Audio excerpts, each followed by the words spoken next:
Hello student, this is Mohammad Bilal Rahmani. Today we are going to discuss one or more question. Question is this CSIR NET December 2019 part C.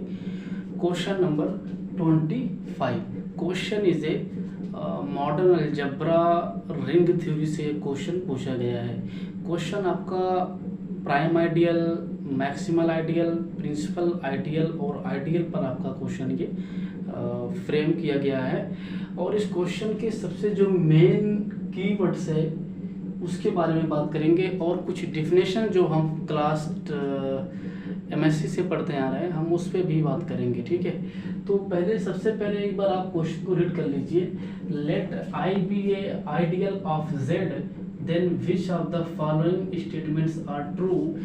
I is a prime ideal of Z, I is a principal ideal of Z, I is a prime ideal, then it is maximal ideal. I is a maximal ideal, then I is a prime ideal. अगर इसके solution के बारे में आप बात करें, ठीक है, यानी प्राइम आइडियल है कि मैक्सिमल आइडियल है, मैक्सिमल है तो प्राइम है कि मैक्सिमल है. प्रिंसिपल आइडियल के बारे में इन्होंने बात किया है. आपकी रिंग क्या है? सेट ऑफ इंटीजर, यानी जो मेरा रिंग है वो क्या है? Set of integer. मतलब इसके पास ये आपकी रिंग कैसी है? CRU, commutative ring with unity. तो ये आपकी रिंग क्या है? कॉम्यूटेटिव भी है और इसके पास यूनिटी भी है. ठीक है, तो ये इंटीजर है सेट ऑफ और ये एक रिंग फॉर्म करता है. तो इसके आइडियल के बारे में बात किया गया है. तो अगर इसकी Z के अंदर जो एलिमेंट आएंगे, पहले थोड़ा सा उनको दिखा देता हूँ मैं. 0 ± 1, 0 ± 2 ... इस टाइप के इसके अंदर एलिमेंट आएंगे.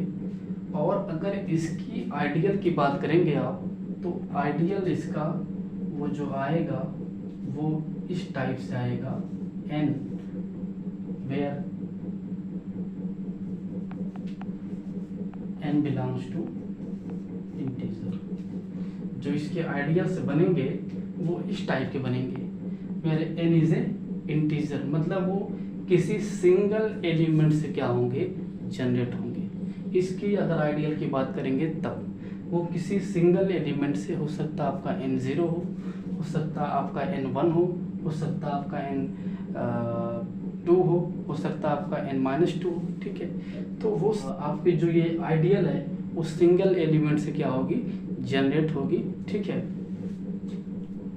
तो ये सिंगल एलिमेंट से जनरेट हो रहा है.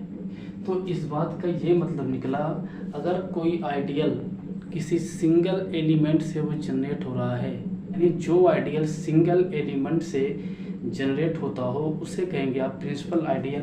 तो सिंगल एलिमेंट तो यहाँ पे है, तो इसका जो ऑप्शन है वो सेकंड इज करेक्ट हो गया.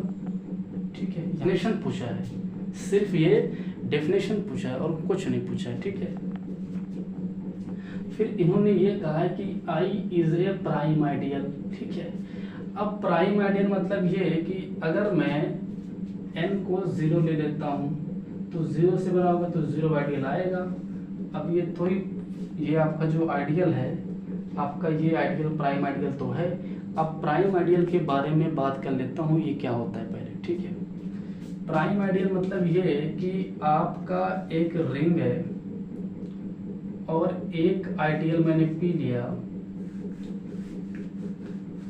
पहली बात तो P इसके इक्वल ना हो, रिंग के इक्वल आपका P ना हो. इस आइडियल को प्राइम आइडियल आप तब कहेंगे अगर इसका आपने प्रोडक्ट किया तो ये P में जाना चाहिए. कंडीशन ये है कि कम से कम इसका एक एलिमेंट इस P के अंदर होना चाहिए. अगर दो एलिमेंट का प्रोडक्ट उस आइडियल के अंदर जा रहा है तो उन दोनों में से कोई ना कोई एक एलिमेंट उस आइडियल के अंदर होना चाहिए. तब मैं कहूँगा जो मेरा आइडियल P है वो क्या है? एक प्राइम आइडियल है.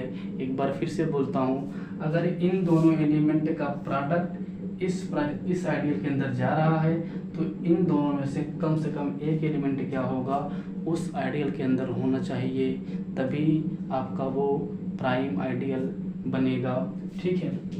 तो आपका ये आइडियल प्राइम है। लेकिन अगर मैं n को यहाँ से 4 ले लेता हूँ, मतलब कि ये कि अगर आपने 4 से आइडियल बनाया तो ये आइडियल इस तरह से बनेगा आपका, कैसे 0 ± 4 ± 8 ± 12। ओके, ये मेरी क्या है, एक आइडियल है। और ये प्राइम आइडियल, इसको मुझे साबित करना है, तो प्राइम आइडियल साबित करने के लिए मुझे इसका प्रूफ लिखना पड़ेगा, ठीक है। तो अगर मैं कुछ इसमें लॉजिक करके ये ऑप्शन डिस्कार्ड कर दूं तो क्या कहता है डेफिनेशन, कि अगर उन दोनों एलिमेंट का प्रोडक्ट उसके अंदर जाता हो तो कम से कम एक एलिमेंट उसके उस आइडियल के अंदर होना चाहिए। तो अगर मैं बात करूं 2 × 2, तो इसका नाम दे देता हूं P आइडियल। तो ये P के अंदर जाएगा, 2 × 2 4 आ गया, इसके अंदर 4 है। लेकिन जो यहाँ से कहूँगा ना, तो ये 2 P के अंदर थोड़ी ना है, ये जो मेरा 2 है वो P के अंदर है ही नहीं, ठीक है, क्योंकि इसमें सारे एलिमेंट किसके हैं, 4 के मल्टीपल हैं, ठीक है। तो ये आपका प्राइम आइडियल आपका नहीं हुआ। तो I is a, option third क्या कर रहा है, I is a prime ideal then it is a maximal ideal. Maximal ideal उसे कहते हैं कि आपकी एक आइडियल ये और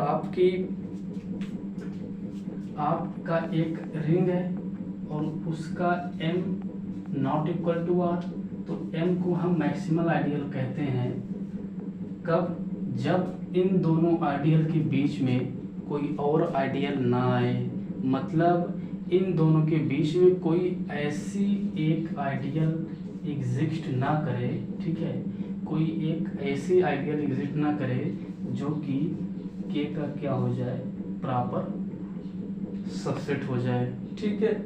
फिर से बोल रहा हूँ, m r का मैक्सिमल आइडियल होगा कब, पहली बात तो m इसके बराबर ना आए, दूसरी बात m और r के बीच में कोई और आइडियल नहीं आनी चाहिए। मतलब ये कि अगर ऐसी कोई आइडियल एग्जिस्ट नहीं करनी चाहिए कि जिसका जो m क्या हो उस आइडियल का क्या हो जाए, प्रॉपर सबसेट हो जाए, ठीक है। तो ये मेरी डेफिनेशंस है, इसको आप किताब में देख सकते हैं डेफिनेशन क्या अर्थ, ठीक है। तो ये जो मेरा maximal I is a prime ideal, ठीक है। अब एक काउंटर एग्जांपल आपको दे रहा हूँ, क्या I इक्वल टू 0 वाला आइडियल लेता हूँ मैं, क्योंकि सबसेट किसका है, इसका है Z का। तो ये मेरी प्राइम आइडियल है, ये क्या मैक्सिमल है, नहीं है। अगर ये मैक्सिमल होता तो इसके बीच में कोई और आइडियल नहीं होनी चाहिए, लेकिन इसके बीच में एक आइडियल है, क्या 2 का मल्टीपल, ठीक है। अब ये जो आइडियल है ये प्रॉपर आइडियल है और ये इस आइडियल को कंटेन रखता है अपने अंदर, तो ये इनके बीच में एक आइडियल बन गई, कौन, ये। तो आपका ये आइडियल, ये आपका ऑप्शन डिस्कार्ड होगा, क्यों, क्योंकि जो आपका ऑप्शन ये जो इस काउंटर एग्जांपल से आपकी ये आइडियल तो है, लेकिन आपका ये मैक्सिमल आइडियल नहीं है। प्राइम आइडियल का मैक्सिमल होना कोई ज़रूरी नहीं है, आप ये काउंटर एग्जांपल से देख सकते हैं, ठीक है। If I is a maximal ideal then I is a prime ideal, बिल्कुल ठीक बात है। अगर आपकी रिंग CRU में काम चल रही है तो every maximal ideal is a prime ideal, ठीक है, ठीक है ना। Every maximal ideal is a prime ideal. तो ये रिजल्ट है, तो इसका जो ऑप्शन 4 है वो करेक्ट हो गया। तो इसके दो ऑप्शन ट्रू हैं, एक 2 और एक 4। तो इस हिसाब से क्वेश्चन पूछते हैं। क्वेश्चन आपका बहुत ही सिंपल होता है, आप किताब में पढ़ते रहते हैं। अब वो definition, prime ideal, ring theory की जो प्रॉपर्टीज़ है, डेफिनेशन, मैक्सिमल, प्राइम और प्रिंसिपल, ये सारे आइडियल की डेफिनेशन आपके जहन में हमेशा होनी चाहिए अगर आप नेट की प्रिपरेशन कर रहे हैं तो। क्योंकि कई बार डेफिनेशन से काम कर लेते हैं, कई बार रिजल्ट से काम करते हैं, लेकिन एग्ज़ाम पॉइंट ऑफ व्यू से तो आपके पास रिजल्ट, डेफिनेशन, प्रॉपर्टीज़, लेम्मा ये सभी चीज़ें आपके जहन में हमेशा होनी चाहिए, ठीक है। तो ये क्वेश्चन देखिए 2019 का था, दिसंबर, कितना इजी क्वेश्चन था, और बस प्रिंसिपल, आइडियल, प्राइम और मैक्सिमल पे इन्होंने बात किया था, और आपको यहाँ पर रिंग भी दिया था, वो इंटीजर दिया था, और उसी पे इन्होंने 4 ऑप्शन बनाए थे। और भी क्वेश्चंस हैं जो इसी पे पूछे गए हैं, तो मैं उसको भी डिस्कस करूँगा अगली वीडियो में। और अगर आपको वीडियो मेरी पसंद आए तो लाइक करें, शेयर करें और कमेंट करें। अगर आपको किसी किस्म की कोई डाउट हो तो आप बेहिचक मुझे आप कमेंट कर सकते हैं, मैं आपके कमेंट का पूरा जवाब देने की कोशिश करूँगा। और thank you for watching this video.